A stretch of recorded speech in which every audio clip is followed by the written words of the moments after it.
সুপ্রিয় শিক্ষার্থীরা, ঢাকার প্রাণকেন্দ্রে অবস্থিত ধানমন্ডি এলাকায় ঐতিহ্যবাহী 1982 সালে প্রতিষ্ঠিত ডক্টর মালিকা কলেজের পক্ষ থেকে অনলাইন ক্লাসে তোমাদের স্বাগতম।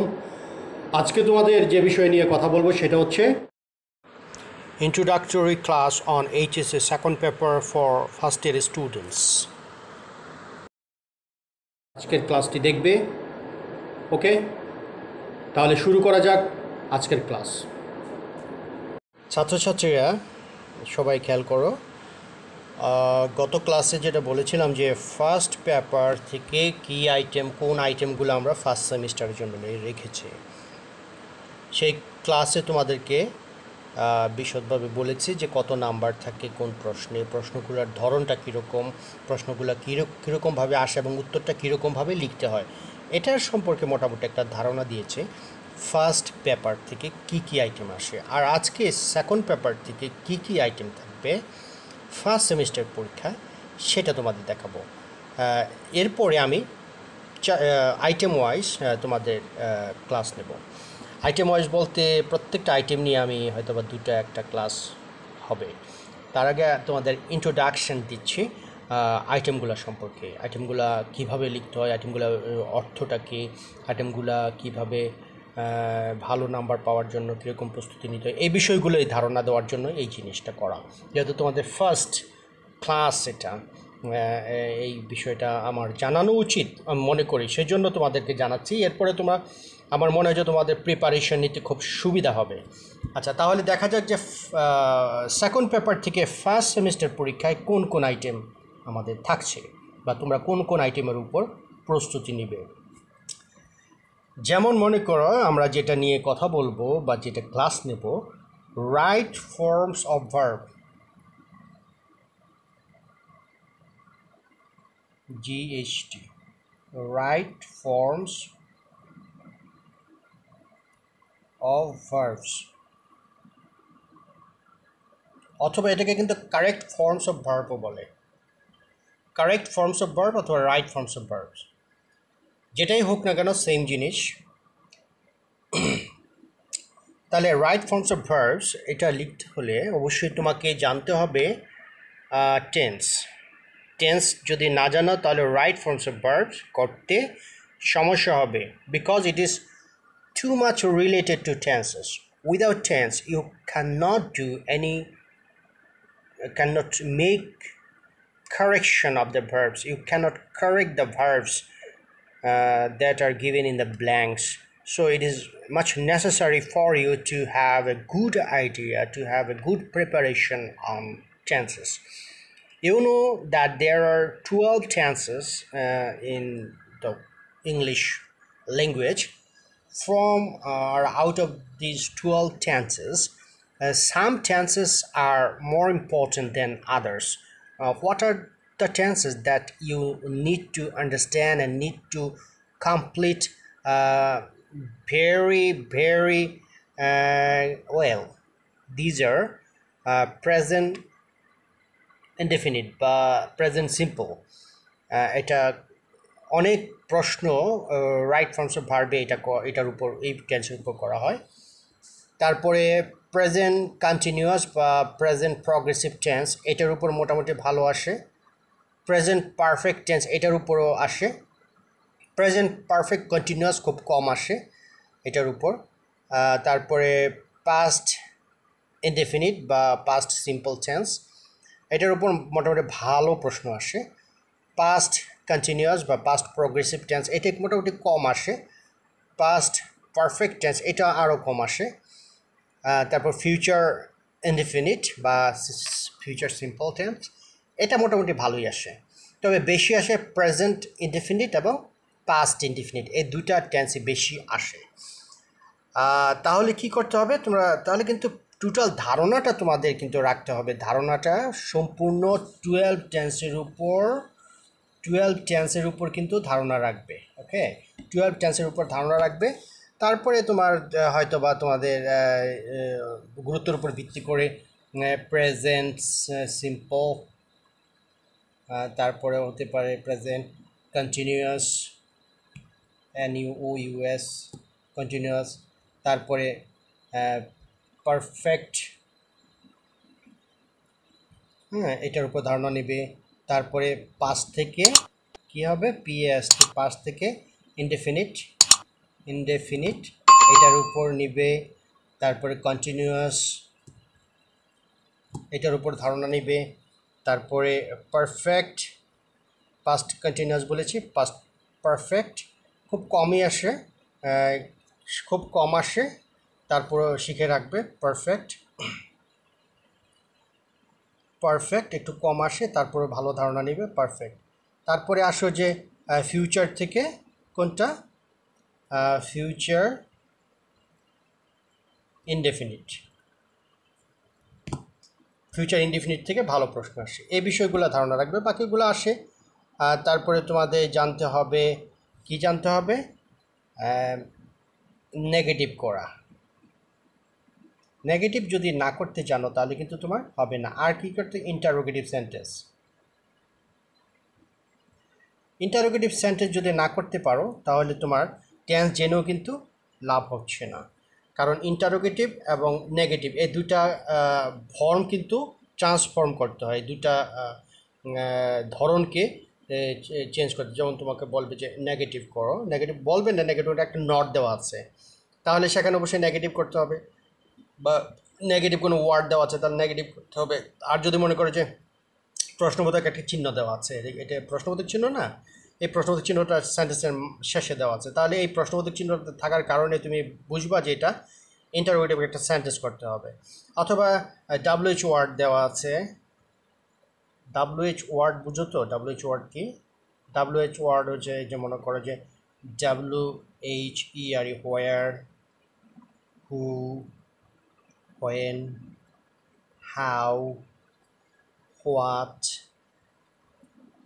why, এগুলো কিন্তু ডাব্লিউএইচ ওয়ার্ড।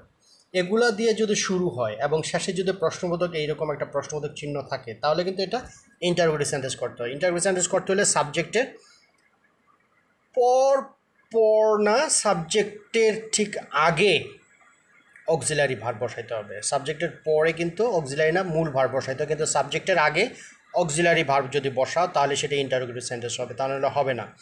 আর ডাব্লিউএইচ ওয়ার্ড দিয়ে যদি সেন্টেন্সটা শুরু থাকে তাহলে প্রথম ডাব্লিউএইচ ওয়ার্ড এগুলা, তারপরে অক্সিলারি ভার্ব, তারপরে সাবজেক্ট, তারপরে মূল ভার্ব, এইটা ফর্মটা ফলো করতে হবে। ওকে, তাহলে আমি পরের আইটেমে চলে যাচ্ছি। এই আইটেমটা মোটামুটি হয়েছে। আচ্ছা, আরেকটা কথা বলে নিই, রাইট ফর্মস অফ ভার্বে মোট নাম্বার হচ্ছে কত? রাইট ফর্মস অফ ভার্বে আমি বলছি মোট নাম্বার হচ্ছে 5 নাম্বার। কত নাম্বার? 5। প্রত্যেকটা প্রশ্ন মানে প্রত্যেকটা শূন্যস্থানের মান হচ্ছে 0.5। ওকে, তাহলে 0.5 পূরণ কয়টা? 10টা থাকতে হবে শূন্যস্থান। 10টা থাকলে মোট নাম্বার কত হবে? এই 5, এই 5টা হবে। তাহলে মোট 10টা শূন্যস্থান পাবে রাইট ফর্মস অফ ভার্বে বা কারেক্ট ফর্মস অফ ভার্ব। 10টা শূন্যস্থান, প্রত্যেকটার মান হচ্ছে 0.5 করে, মানে হাফ করে নাম্বার। আর উত্তর লেখার সিস্টেমটা বলে নেই। যদি মনে করো যে এখানে কি লিখবা, answer, ANS, answer to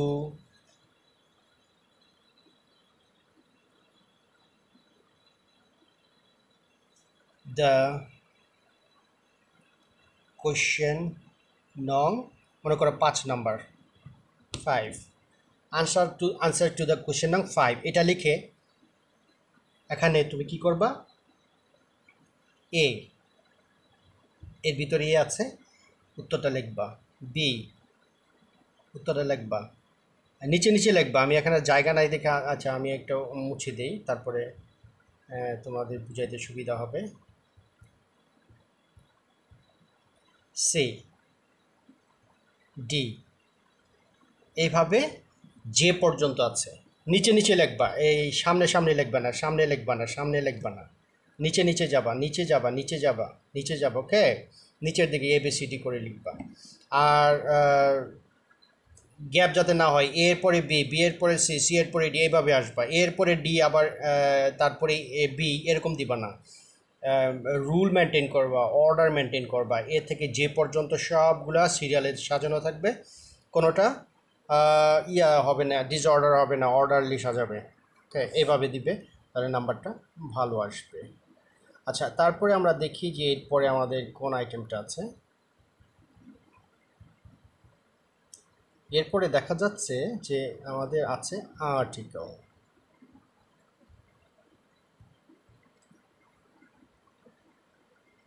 RTICLE, article. আচ্ছা, আর্টিকেল সম্পর্কে তো মোটামুটি সবারই ধারণা আছে। আর্টিকেল কয়টা? আর্টিকেল সাধারণত তিনটা, এ, এন এবং দা। এই তিনটাই তো আর্টিকেল। এই তিনটা আর্টিকেল নিয়েই কিন্তু আমরা আমাদের প্রশ্ন হয়। আরেকটা আছে ক্রস, মানে যেখানে কোনো আর্টিকেল হবে না সেখানে ক্রস দিতে হবে। আচ্ছা, তাহলে এখানে আর্টিকেলটা বসানোর একটা সিস্টেম আছে, নিয়ম আছে। এটা আমি বলবো যখন ক্লাস নেব, তখন আমি বলে দেবো যে এ কোথায় বসাইতে হবে, এন কোথায় বসাইতে হবে, দা কোথায় বসাইতে হবে, কোথায় ক্রস বসাইতে হবে, এগুলো আমি বিস্তারিত আলোচনা করব। আশা করি তোমাদের সমস্যা হবে না। তাহলে তোমাদের একটা জাস্ট ইন্ট্রোডাকশন, তো সেই জন্য বলে দিচ্ছি। এ আর এন, এ হচ্ছে যদি ভাওয়াল থাকে। আর্টিকেলটা কখন বসে এটা বলে নেই। আর্টিকেলটা কোথায় বসে? আর্টিকেলটা নাউনের পূর্বে বসে। কোথায় বসে? নাউনের পূর্বে। দেখবা কোনো প্রেপোজিশনের পূর্বে না, কোনো প্রোনাউনের পূর্বে না, কোনো ভার্বের পূর্বে না, অ্যাডজেক্টিভের পূর্বে না। যদিও পূর্বে বসে, কিন্তু অ্যাডজেক্টিভের পূর্বে বসলেও এটা কিন্তু অ্যাডজেক্টিভের পরে যে নাউনটা থাকে তার জন্য সেটা বসে থাকে। যেমন মনে করো, আমি একটু উদাহরণ দিই। A good boy. ওকে, আচ্ছা, এই যে এটা হয়েছে এখানে, এটা কার জন্যে জানো? এটা কিন্তু বয়ের জন্য হয়েছে, এই গুডের জন্য কিন্তু হয় নাই। কিভাবে বুঝলাম? মনে করো এখানে বয়েজ আছে, বয়েস, তাহলে সেখানে কিন্তু আর এ থাকবে না, সেখানে এ থাকবে না। তাহলে কি হবে? এন হবে না? তাও হবে না। এ বাই এন কোনোটাই হবে না, যেহেতু এ বাই এন হচ্ছে একটি, যেহেতু এখানে বয়েস আছে। তাহলে এখানে কি কারণে আমি এটা বলেছি যে যে আর্টিকেলটা তুমি বসাও সেটা কিন্তু এই নাউনটার জন্যই বসাও। অ্যাডজেক্টিভের পরে যে নাউন থাকে, এই গুডের জন্য না। তবে গুড ইনফ্লুয়েন্স করে থাকে। ইনফ্লুয়েন্স করে কিভাবে? এই গুডের যে প্রথম লেটারটা আছে, এই জি, এটা যদি ভাওয়েল হয় তাহলে এখানে এন হয়। এই আর্টিকেলটা কি হবে? এন হবে যদি এটা ভাওয়েল হয়। আর এটা যদি কনসোনেন্ট হয় তাহলে এখানে এ হবে। এটা ইনফ্লুয়েন্স করে শুধুমাত্র। প্রথম ওয়ার্ডটা ইনফ্লুয়েন্স করে এই আর্টিকেলকে। প্রথম লেটারটা, শব্দের ফার্স্ট লেটারটি ইনফ্লুয়েন্স করবে আর্টিকেলকে। বাট এই আর্টিকেলগুলো বসে কিন্তু সবসময় এই নাউনের জন্য। এখানে যদি কোনো অ্যাডজেক্টিভ না থাকে, সরাসরি এই নাউনের জন্যই বসবে, সরাসরি এই নাউনের জন্যই বসবে। বয়েস আর এ বয়। ওকে, তাহলে বোঝা গেল যে নাউনের জন্য আর্টিকেল, আর কোনো কিছুর জন্য না, শুধুমাত্র নাউনের জন্য আর্টিকেল। আচ্ছা, নাউন তো অনেক ধরনের আছে। কি কি নাউন আছে? Proper noun, collective noun, material noun, abstract noun, common noun. এই পাঁচটা নাউন আছে। এই পাঁচটা নাউন সম্পর্কে জানবা, তাহলে বিস্তারিত সমস্ত নাউন সম্পর্কে জানা হয়ে যাবে। তাহলে আর্টিকেলগুলো আমি বলেছি। আর দা কোথায় বসবে সেটা আমি বলে দেবো। দা স্টক কতগুলো ওয়ার্ডস আছে, স্টক কতগুলো নাউন আছে, সেগুলোর পূর্বে অবশ্যই তোমাকে দা বসাইতে হবে। এর কোনো ব্যত্যয় নেই বা ব্যতিক্রম নাই। সেগুলো বলবো ইউনিভার্সাল ওয়ার্ডস, ইউনিভার্সাল নাউন্স যেগুলো আছে, এটার আগে দা বসাইতে হবে। আর এছাড়াও কোন কোন শব্দের বা কোন কোন নাউনের আগে দা বসবে, কখনো সেই নাউনের আগে এ বসে বা অ্যান বসে, আবার কখনো সেটার পূর্বে দা বসে। এটা আমি বলে দেবো যে কখন বসে, যখন ক্লাস নিব। আচ্ছা, তারপরের যে আইটেমটা আছে আমি দেখি, তারপরে এটা একটু মুছে নেই।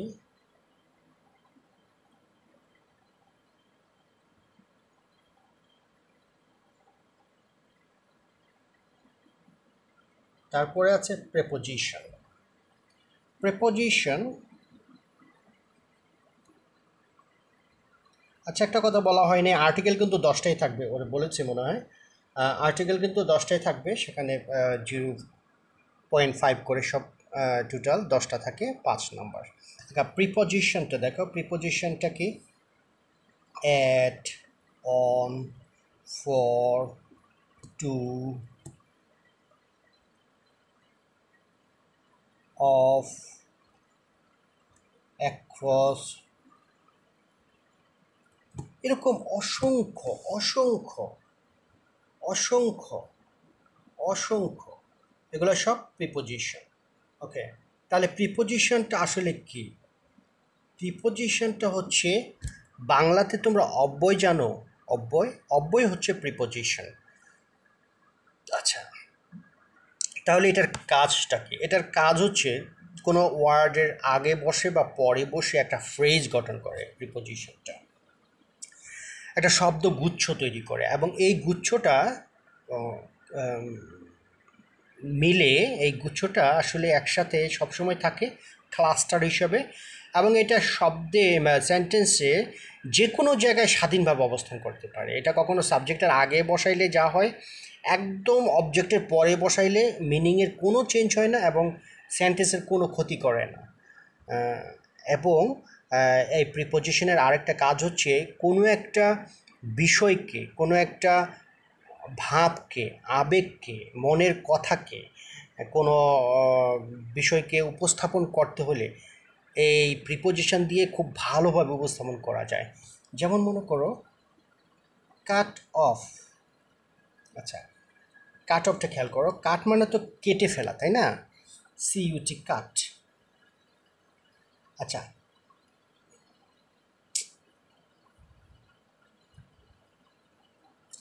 কাট অফ, কাটটা তো কেটে ফেলা, তাহলে অফটা কেন? আচ্ছা দেখো, অফ থাকার কারণে কিন্তু বিচ্ছিন্ন হওয়া, কোনো কিছু হওয়া মানেই অফ। অফটা একটা প্রিপোজিশন। কাট অফ মানে বিচ্ছিন্ন করে ফেলা, কাট মানে কাটা, আর কাট অফ মানে বিচ্ছিন্ন করে ফেলা। সি অফ, তোমরা সি অফ কথাটা দেখেছো, শুনেছো? এটা দিয়ে একটু খেয়াল করে, see, sorry, see off. See মানে তো দেখা, তাই না? তাহলে অফ দেওয়ার কারণে কি হয়ে গেল? আর দেখা থাকলো না, বিদায় হয়ে গেল। কি হয়ে গেল? আমি বাংলাতেই লিখি, কি হয়ে গেল? সি অফটা বিদায়, বিদায়। See off, see off, see off, see off মানে বিদায়, ফেয়ারওয়েল যেটা। তাহলে দেখো, সি মানে দেখা, আর সি অফ দিলে বিদায় হয়ে যাচ্ছে। তাহলে একটা আমার উদ্দেশ্যটা কি এখানে দেওয়ার, বোঝানোর। অফটা কেন দিলাম এটাই বুঝাতে চাচ্ছি যে প্রিপোজিশনগুলো আসলে একটা শব্দের অর্থকে কিন্তু সম্পূর্ণ চেঞ্জ করে ফেলছে, এবং একটা শব্দকে খুব ভালোভাবে এটার একটা চিত্র প্রকাশ করে, একটা শব্দের চিত্র প্রকাশ করে এই প্রিপোজিশনগুলো। এই প্রিপোজিশনগুলো দিয়েই তোমার একটা শব্দ সম্পর্কে, একটা ভাব সম্পর্কে আমরা খুব ভালো ধারণা পেতে পারি। তাহলে প্রিপোজিশনগুলো বসাইতে হলে অবশ্যই একটু খেয়াল করতে হবে। এখানে 10টা প্রিপোজিশন থাকবে, একটু বলি নেই, কয়টা থাকবে? 10, 10 প্রিপোজিশনস থাকবে। 10-এর মধ্যে প্রত্যেকটার নাম্বার কত? 0.5 করে নাম্বার। তাহলে 10টা যদি থাকে তাহলে টোটাল নাম্বার কত আসে? 5। এই 10টা উত্তর দিবা, তাহলে 5 পাবে। আর উত্তর করার সিস্টেমটা কি? উত্তর করার সিস্টেম কিন্তু পূর্বে যতগুলো আইটেম করেছে একই রকম। আনসার টু দ্য কোশ্চেন নং লিখে, ANS, answer to the question নং, যত নম্বর প্রশ্ন সেটা এটা লিখিয়ে এ, অ্যাট, বি, অন, হ্যাঁ, এভাবে এভাবে নিচে নিচে লিখে যাবা, ঠিক আছে?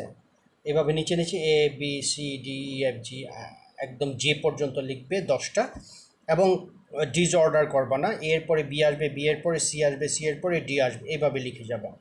তাহলে আর সমস্যা হবে না। তা না হলে যদি তুমি উলটপালট করে ফেলো তাহলে কিন্তু নাম্বার কেটে দেওয়া হবে। কারণ তোমার খাতার যদি শৃঙ্খলা না থাকে, খাতার শৃঙ্খলা থেকে বোঝা যায় তোমার জীবনে কোনো শৃঙ্খলা নেই। ভালো স্টুডেন্টরা সবসময় খাতা নিট অ্যান্ড ক্লিন রাখে এবং খুব শৃঙ্খলাবদ্ধ, খুব অর্ডারলি খাতাটা তারা প্রেজেন্ট করে এক্সামিনারের কাছে। তাহলে এই বিষয়টা খেয়াল করবা। ওকে, প্রিপোজিশন গেল। আমরা দেখি পরের আইটেমটা কী নিয়ে আমরা তোমাদের সামনে হাজির হব।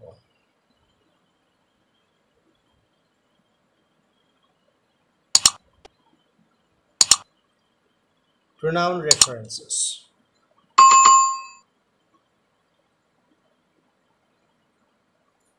references, REFERENC,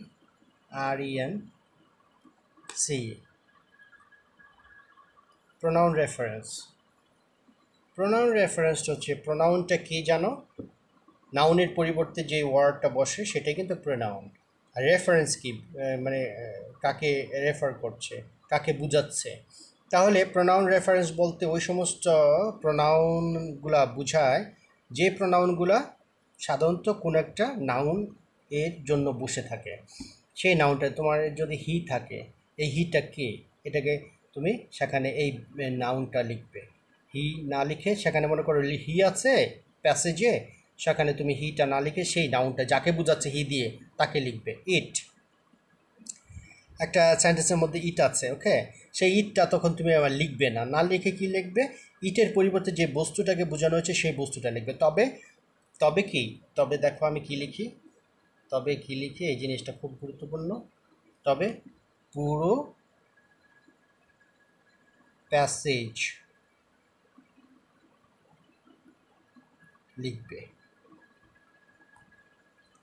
পুরো প্যাসেজ লিখবে, কিন্তু পুরো প্যাসেজ লিখবে, পুরাটা প্যাসেজ লিখবে, পুরা প্যাসেজ লিখবে, পুরো প্যাসেজটা লিখে আন্ডারলাইন করবা। প্রোনাউন রেফারেন্স মানে যে প্রোনাউনের পরিবর্তে যে নাউনটা আসছে, যে নাউনটা আসবে সেই নাউনটার নিচে আন্ডারলাইন করবা, ওকে, সেই নাউনটার নিচে আন্ডারলাইন করে দেবা। পুরা প্যাসেজটা কিন্তু লিখতে হবে, পুরা প্যাসেজ লিখবা, তবে ভুল যাতে না হয়। এবং রেফারেন্সটা কাকে বোঝাচ্ছে, তাহলে তুমি পুরা প্যাসেজটা যদি না পড়ো তাহলে বুঝবা না যে এই প্রোনাউনটা কোন নাউনকে বোঝাচ্ছে।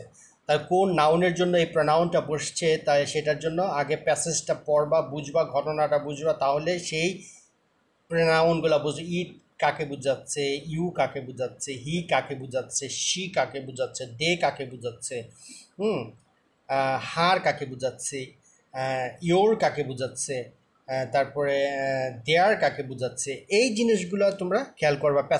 প্যাসেজের ভিতরেই সেই নাউনটা আছে, সেই নাউনটা কার জন্য কে বসেছে, কোন প্রোনাউনটা বসেছে কোন নাউনের জন্য, সেই নাউনটাকে নিয়ে আসবা, এভাবে লিখবা, ওকে। এ এ লিখে এ লেখার দরকার নেই, বি এ বি কিন্তু থাকে না, এ বি কিন্তু এটার মধ্যে থাকবে না, শুধুমাত্র প্রোনাউনটা থাকবে, সেটার পরিবর্তে নাউনটা লিখে আন্ডারলাইন করে দিবে। আচ্ছা, এখন দেখা যাক কতগুলা থাকে, এটা একটু খেয়াল করো। এখানে কিন্তু প্রোনাউন রেফারেন্স 5 নাম্বার, রেফারেন্স করতে হবে 5টি, প্রত্যেকটার জন্য 1 করে নাম্বার, মোট 5টি রেফারেন্স করতে হয়। তাহলে কত নাম্বার মোট? 5।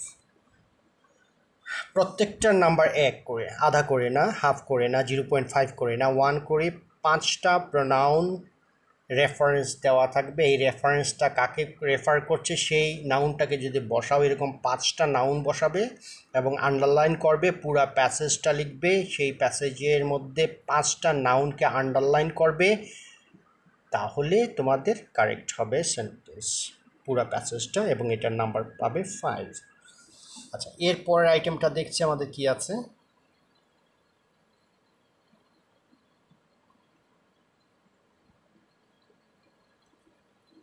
Report writing.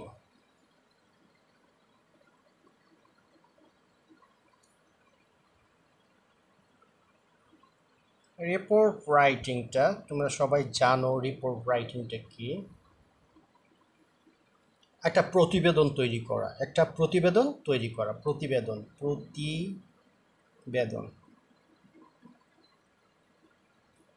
আচ্ছা, প্রতিবেদনটা কোথায় থাকে, প্রতিবেদনটা কোথায় ব্যবহৃত হয় জীবনে, এটার কোন জায়গায় এটার ব্যবহারটা বেশি, কোন জায়গায় এটা ব্যবহার করা হয়, আমাদের জীবনের সাথে এটা জড়িত কিভাবে? হ্যাঁ, জীবনের সাথে জড়িত আমাদের রিপোর্ট রাইটিং। কীভাবে রিপোর্টটা কীভাবে জড়িত জীবনের সাথে?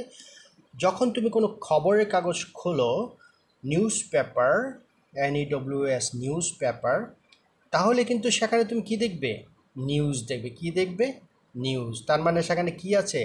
রিপোর্ট আছে। এই যে রিপোর্ট আছে, রিপোর্টটাই হচ্ছে প্রতিবেদন। এই যে রিপোর্ট, প্রত্যেকটা সংবাদই হচ্ছে এক একটা report. each and every report is, every news is a report, every news is a report. প্রত্যেকটা সংবাদই হচ্ছে একটা রিপোর্ট। তাহলে রিপোর্ট রাইটিংটা আমাদের জীবনের সাথে জড়িত, এবং তোমরা যদি পেপার পড়ো, নিশ্চয়ই পড়ো, সেখানে খেয়াল করবে প্রত্যেকটা ঘটনা কিভাবে তারা উপস্থাপন করেছে তোমার কাছে। প্রথমেই দেখো, নিজস্ব প্রতিবেদক লিখে, নিজস্ব প্রতিবেদক দৈনিক ইত্তেফাক, হ্যাঁ, অথবা স্টাফ রিপোর্টার, তারপরে একটা কমা দিয়ে দেয়, তারপরে কোন জায়গায় মনে করো যে ঢাকা, হ্যাঁ, একটা তারিখ দিয়ে দেয়, এত তারিখের ঘটনা। তারিখটা অবশ্যই দিতে হবে, কারণ যে কোনো রিপোর্টের মূল অংশ হচ্ছে রিপোর্টটা কে লিখছে, সেটা স্টাফ রিপোর্ট, নাম দিতে হবে না, স্টাফ রিপোর্টার, স্টাফ করেসপন্ডেন্ট, যেটাই লিখো। তারপরে স্থানের নামটা দিতে হবে, কোন জায়গায় ঘটনাটা, এরপরে ডেট দিতে হবে। এইটা দেওয়ার পরে তুমি কোলন দাও, এরকম একটা কোলন দাও, তারপরে শুরু করবে লেখা এখান থেকে, ঠিক আছে? তাহলে এখানে প্রথম রিপোর্ট, স্টাফ রিপোর্টার, তারপরে প্লেস, তারপরে ডেট, DAT, ডেট লেখার পর এরকম একটা কোলন দিবা, তারপর এখান থেকে লেখা শুরু করবা রিপোর্টটা। স্টাফ রিপোর্টার, কিন্তু শুধু স্টাফ না, স্টাফ রিপোর্টার, তারপরে কমা, যেই স্থানে বসে রিপোর্ট করতেছে স্থানের নাম, জায়গাটা কোন জায়গায়, তারপর ডেট দেওয়ার পরে তারপরে একটা কোলন দিবে। কোলন বুঝো তো, এটা হচ্ছে কোলন, এই যে দেখো, এটা হচ্ছে কোলন, আর এটা হচ্ছে সেমিকোলন, এটা কোলন, ওকে, এটা সেমিকোলন। কোলন সেমিকোলন তো বুঝো, তাহলে কোলনটা দিবে, এই কোলনটা দিবে। কোলনটা দেওয়ার পরে তারপরে স্টার্ট করবে লেখা, একটা প্যাসেজের মধ্যে রাখবে, একটা প্যাসেজে, not more than one paragraph, একটা প্যারাগ্রাফের মধ্যে রিপোর্ট লিখবে। এবং যে জিনিসটা বেশি গুরুত্বপূর্ণ সেটা হচ্ছে একটা রিপোর্টের মধ্যে কত ওয়ার্ড তুমি দিবা, কত ওয়ার্ড দিয়ে একটা রিপোর্ট তৈরি করবা, এটা ইম্পর্ট্যান্ট। কারণ অনেক বেশি বড় লেখার দরকার নেই, 150 ওয়ার্ডস, 150 ওয়ার্ডের মধ্যে সীমাবদ্ধ রাখবে। মোর দেন 150 ওয়ার্ডস হতে পারে, not more then 180, less than 180, মোর দেন 150, এরকম মধ্যে রাখবে। 150-এর বেশি এবং 180-র কম, এই ওয়ার্ডসের মধ্যে রিপোর্ট রাইটিংটা লিখবে। এবং রিপোর্ট রাইটিং লিখতে হলে কোনো ইন্ট্রোডাকশান, কনক্লুশন এরকম কিছু দরকার নেই, because this is not a paragraph or not short composition, it is a report. রিপোর্টের মধ্যে প্রথমেই তুমি ঘটনাটা বলে ফেলবা, এই জায়গায় এই ঘটনাটা ঘটেছে, এই জায়গায় এই ঘটনাটা ঘটেছে, এটা প্রথম বলবা। যেটার উপর যে বিষয়ের উপর রিপোর্টটা লিখতে বলা হবে সেই বিষয়টা প্রথমেই লিখবা, যে এই ঘটনাটা এই স্থানে এতটার সময় এই ঘটনাটা ঘটেছে। এরপরে আস্তে আস্তে তুমি সেই ঘটনার পুনর্বিন্যাস করবে, সেই ঘটনার বিস্তারিত আলোচনা করবা, কোথায় হয়েছে, কিভাবে হয়েছে, কে দায়ী, তারপর কারা কারা উপস্থিত ছিল, সেখানে সাক্ষী কী আছে, তারপরে মামলা হয়েছে কি না, বা এই ব্যাপারে ঊর্ধ্বতন কর্তৃপক্ষের দৃষ্টি আকর্ষণ করা হয়েছে কি না, এবং প্রত্যক্ষদর্শীর মতামত কি জানলা তুমি, তাদের সাথে কথা বলেছো, তারা কি বলেছে। হ্যাঁ, মনে করো একটা অগ্নিকাণ্ডের উপর একটা প্রতিবেদন দিচ্ছ, তাহলে তুমি সেখানে উৎস কোথায়, সেই অগ্নুৎপাতের উৎসটা কোথায় সেটা তুমি জেনেছো কি না, লোকজনকে জিজ্ঞেস করেছো কি না, তারা কি বলেছে, হ্যাঁ, কী সম্ভাবনা কী ছিল, মানে সেই উৎপত্তিটা কোথায় হতে পারে বলে মানুষের ধারণা করেছে, ফায়ার সার্ভিস কখন এসেছে, কতক্ষণ লেগেছে আগুন নেভাতে, কতজন মারা গেছে, এটা ইম্পর্টেন্ট। যে কোনো একটা অ্যাক্সিডেন্টে কতজন লোক মারা গেছে এটা ইম্পর্টেন্ট, এবং স্বজনরা এসেছিল কি না, তারা দেখতে পেয়েছিল কি না, তারা চিনতে পেরেছিল কি না, এবং আহত কতজন ছিল, এবং আহতদের কী করা হয়েছিল, স্থানীয় কোনো হাসপাতালে নেওয়া হয়েছিল কি না, এবং কত দ্রুতগতিতে নেওয়া হয়েছিল, এবং মানুষজন এটার ব্যাপারে খুব হেল্প করেছিল কি না, আশেপাশের লোকজনকে সহায়তা করেছিল কি না, পুলিশ আইন শৃঙ্খলা রক্ষাকারী বাহিনীর ভূমিকা কী ছিল, এই বিষয়গুলো আসলে বিস্তারিত তুলে ধরবার রিপোর্ট রাইটিংয়ে, দ্যাট ইজ ইম্পর্টেন্ট। তাহলে খুব একটা সুন্দর রিপোর্ট হবে। আচ্ছা আচ্ছা, তাহলে আমি আরেকটা কথা বলতে ভুলে গেছি, এখনই বলে দেই। আর রিপোর্ট রাইটিংয়ে তোমার কতটা নাম্বার থেকে জানো? 10 মার্কস থাকে রিপোর্ট রাইটিংয়ে, এটা জানলা। 10 নাম্বার থাকে, 10 নাম্বার, 10 মার্কস তুমি পাবে সহজেই যদি ভালো একটা রিপোর্ট লিখতে পারো। আর রিপোর্ট কোনো দিন মুখস্থ করবা না, রিপোর্ট কখনো মুখস্থ করতে যাবা না, অনেকগুলো রিপোর্ট পড়বা, ইংলিশ নিউজ পেপার পড়ো বা নিজে বইয়ের ভিতরে যে রিপোর্টগুলো আছে সবগুলো রিপোর্ট পড়ো, রিপোর্ট বেশি বেশি রিপোর্ট পড়বা। আমি এই জিনিসটা আবার লিখে দেই, বেশি বেশি রিপোর্ট পড়বে, রিপোর্ট পড়বে। কোথা থেকে? বই থেকে বেশি বেশি রিপোর্ট পড়বে। কোথা থেকে পড়বে? বই থেকে পড়বে, বেশি বেশি রিপোর্ট পড়বে। তাহলে তোমার রিপোর্ট সম্পর্কে ধারণা হবে, লিখতে পারবা। তারপরে প্র্যাকটিস করবা, লিখা প্র্যাকটিস করবা, লিখা নিজে নিজে লিখবা, প্র্যাকটিস করবা, তাহলে ভালো রিপোর্ট লিখতে পারবো। ওকে, তাহলে আমার মনে হয় যে এখন আমাদের যেই কয়েকটা আইটেম বলেছি সেই কয়েকটা আইটেমই তোমাদের পরীক্ষায় থাকবে, এর বাইরে থাকবে না ফার্স্ট সেমিস্টারে। তাহলে সেকেন্ড পেপার থেকে কী কী বলেছি? রাইট ফর্মস অফ ভার্ব 1 নম্বর, 2 নম্বর হচ্ছে আর্টিকেল, 3 নম্বর হচ্ছে প্রিপোজিশন, 4 নম্বর হচ্ছে প্রোনাউন রেফারেন্সেস, 5 নম্বর হচ্ছে রিপোর্ট রাইটিং। এই 5টা আইটেম থাকছে। ওকে, 5 আইটেমস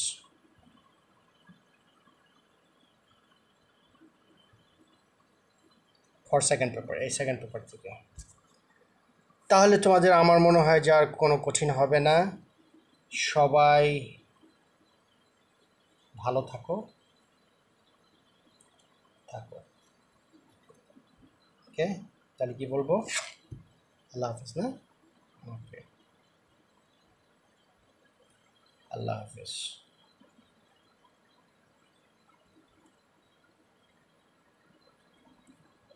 ওকে,